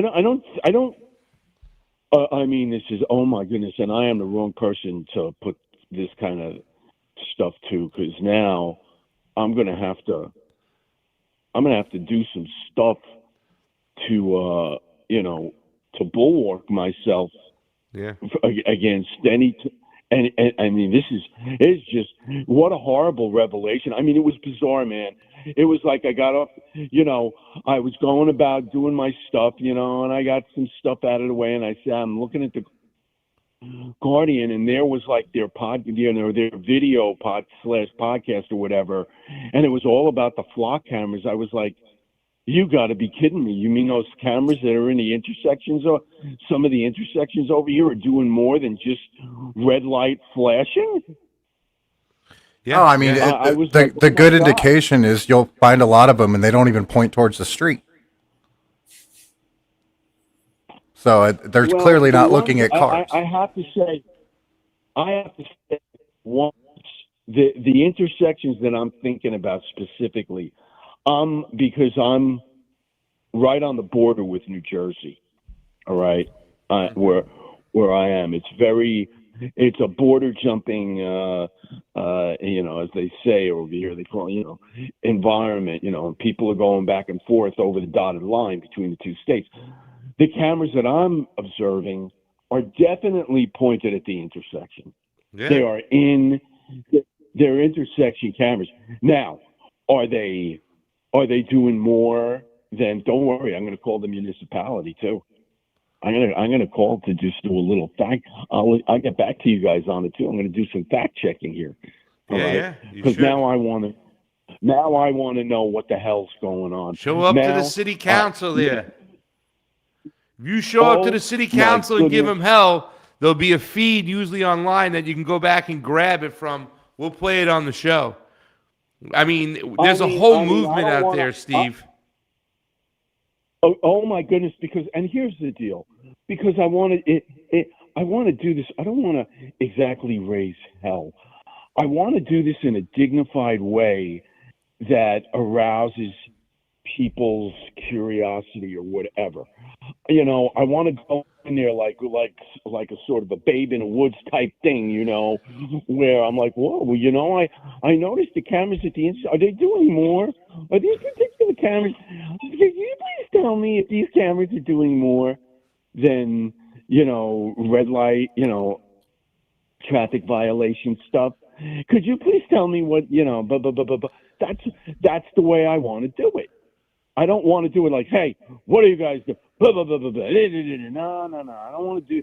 I want to do this in a way that's going to, you know, advance it so that, you know, it looks like I'm just like, hey, you know, I get it. You know, you want to cut down on red light runners and stuff like that. That part of it is good, but if you're doing anything more than that, that's not good. Well, the whole thing is that once you have that technology out there, it will never be used for good. It will always be abused. I think there was a situation somewhere where a cop was like stalking a woman and using. Oh, there's like 200 cases of it. 200 it's cases. Nuts. See, yeah. I'm like, I heard there was a case. Sleepy's like, there's 200 cases. There's cops are hundreds using it clock cameras to stalk women. Oh my God! So now I gotta have one of these mounted cameras in the car at all times to thwart this. Is that what you tell? Is that like part of a remedy here? Is that what you're trying to suggest? Well, that's what they want the remedy to be, right? But the remedy should be take these freaking cameras down. That's what the remedy should be. This is like clearly this is some kind of constitutional. You know, well, I mean, this is why they go to private companies to do this, because it kind of skirts government regulations to begin private public relationship. And I'll bet somewhere underneath all this you can find Palantir. Jesus Christ. No, Palantir's involved. They're doing a lot of the storage, the data storage. No, that's Oracle. Oracle's doing that too. Oracle, great. Well, you know, 6 of one, half a dozen of the other with these, with Ellison and Thiel and all of them. I think Peter Thiel has the contract with Flock. I think Axon, AXXON, that's Oracle. I think I could be wrong, but I know. But they're both involved with the data storage from different companies. Yeah, Oracle probably runs 95% of all databases at this point. Oh my God, great! I mean, this is, you know what, and you know, it's that old adage. Well, they all play golf together anyway. I mean, I can't believe it. You know, and this goes back. You know, and tell me if you guys agree or disagree with this, or there's something to it. This all goes back to the Reagan Revolution. Because, you know, millionaires have turned into billionaires, etc. And, you know, the rest of us are just along for the ride. The trickle down is getting pissed on, basically. Yeah. I mean, it's unbelievable. Wow. But the Flock thing, I'll tell you, man, I mean, I'm not going to say I lost sleep over it, not yet. Yeah. But I'm on my way.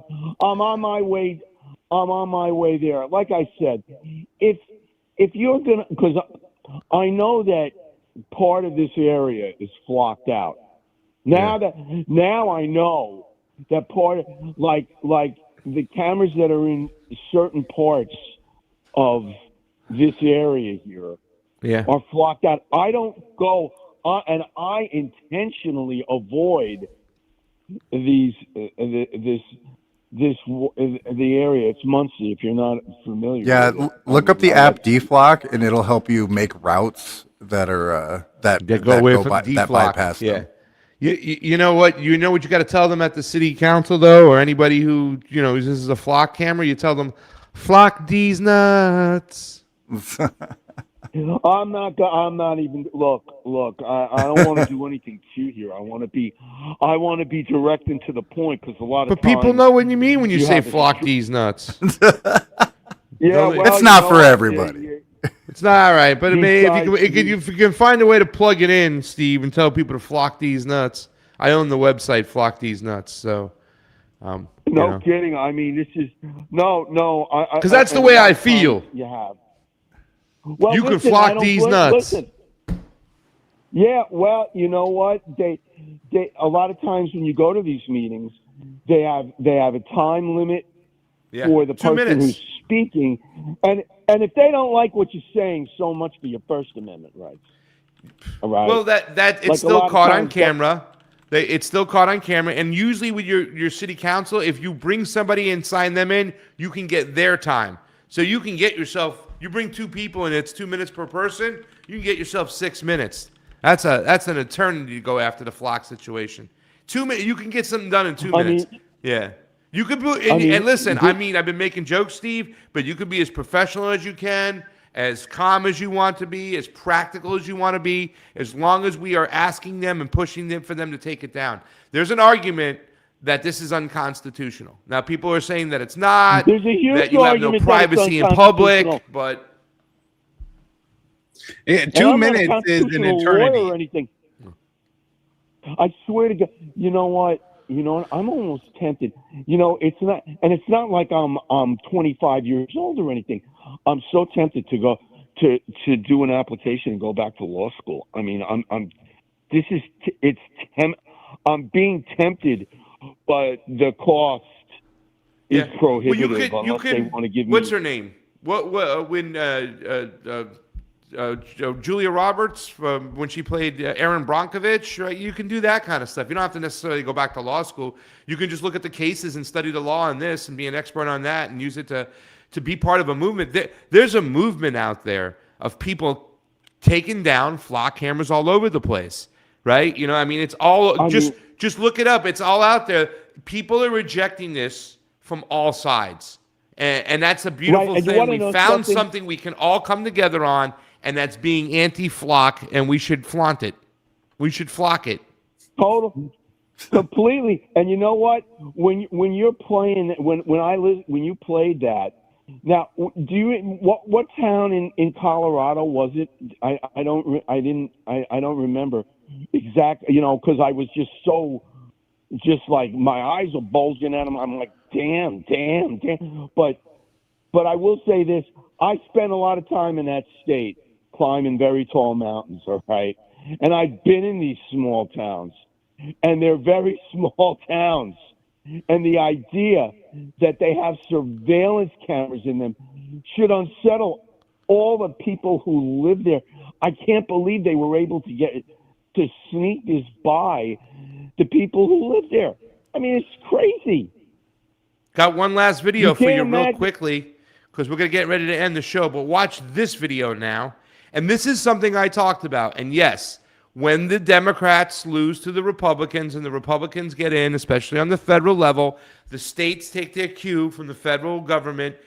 Donald Trump and the conservative movement, the tough on crime mentality, this is where you get the security state expanding their power under the conservatives. This is the problem. This is the poison pill that you get when you allow the conservatives to run things, because they don't care about the Constitution. They'll capitulate against their values. Listen to this one. Watch this one here.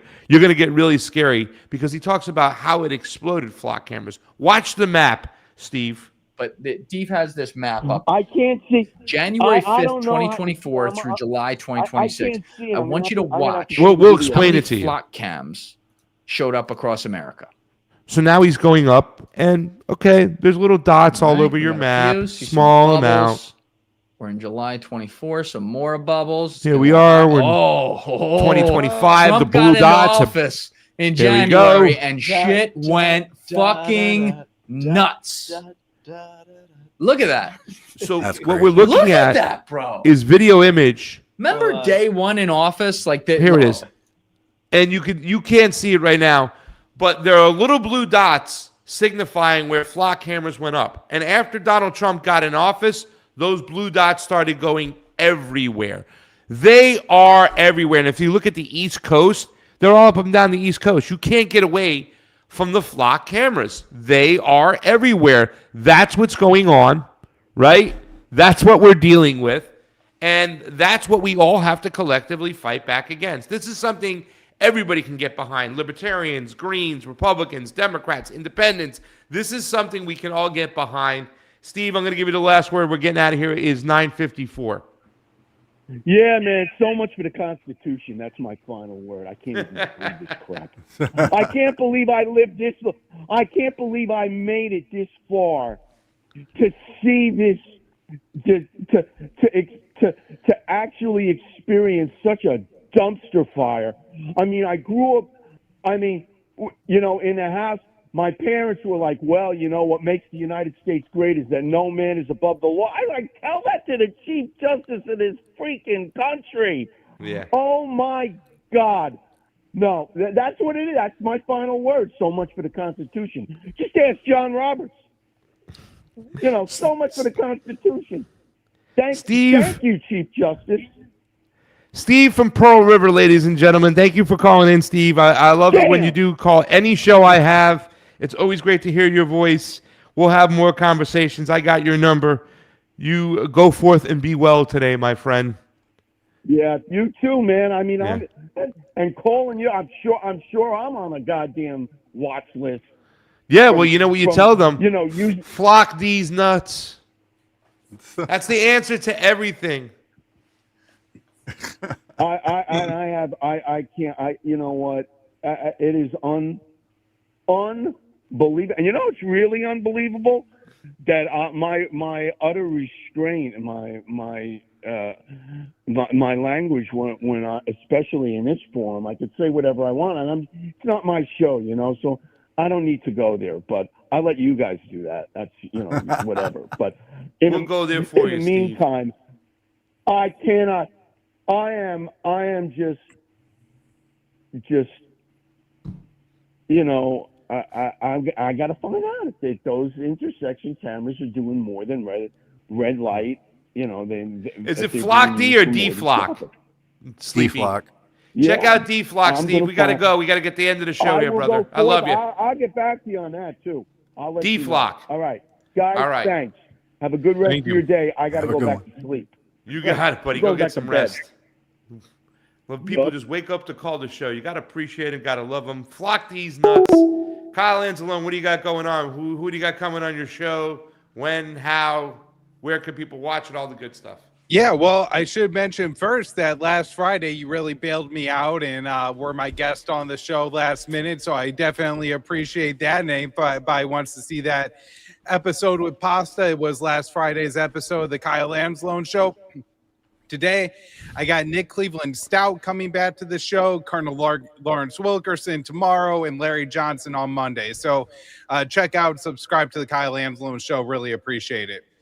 Definitely, Kyle. We love you coming here on Thursdays, the Big Ragu. Can you take some pictures of some of the food you make so we can show it on the show? That's what this show is about, right? We gotta show some of our cooking, man. We don't show enough of it. I'll have to make some good food. I've been cooking for a 1-year-old, past year now. Isn't that ridiculous? I'm cooking for a 5-year-old, and I got to stop everything I'm doing and make fucking chicken nuggets or grilled cheese. It's like, give me a break. That's why I make a lot of grilled cheese, a lot of buttered pasta for her. So, if I flex my cooking muscles and made something worth photographing, I'll definitely do that for the show.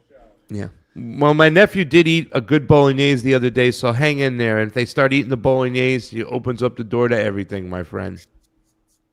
Sounds good. Thanks, Pasta. You got it. Have a great one. Kyle Anzalone, the Big Ragu, Thursdays, co-host of Drive Time in the mornings. I want to also thank Gabrielle Freedom, the producer of the show. She's been in the chat all day, holding it down.